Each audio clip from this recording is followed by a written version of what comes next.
দেখো বন্ধুরা, আমরা এসেছি একটু মাঠে ঘুরতে, তোমাদেরকেও দেখাচ্ছি। দেখো চারপাশটা কীরকম লাগছে বলো।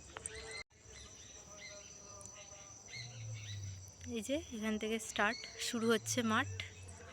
প্রায় ভাবি মাঠে আসবো, কিন্তু আসাটা হয়ে ওঠে না, কারণ পাপা ছোট, ওকে বাড়িতে একা রেখে আসতে পারি। একটা জিনিস দেখাবো, খুব সুন্দর দেখতে লাগছে। সূর্যটাকে দেখতে পাচ্ছ, অস্ত্র যাচ্ছে। আমরা এসেছি একদম পুরো গোধূলি বেলায়।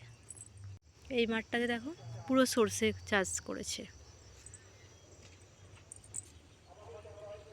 এখানটা দেখে ছোটবেলায় একটা কবিতার লাইন মনে পড়ে গেল, রবীন্দ্রনাথ ঠাকুরের লেখা ছুটি কবিতা। আমি তো বেশ ভাবতে পারি মনে, সূর্য ডুবে গেছে মাঠের শেষে।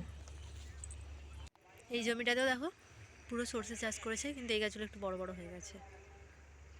এখানে তোমাদের দাদা কিছু একটা ভাবছিল, আমি জিজ্ঞাসা করাতে আমাকে বলছে আমাদের যদি এরকম একটা জমি থাকতো, আমিও একটু চাষবাস করতে পারতাম। আসলে তোমাদের দাদাভাই একটু গাছপালা নিয়ে থাকতে ভালোবাসে।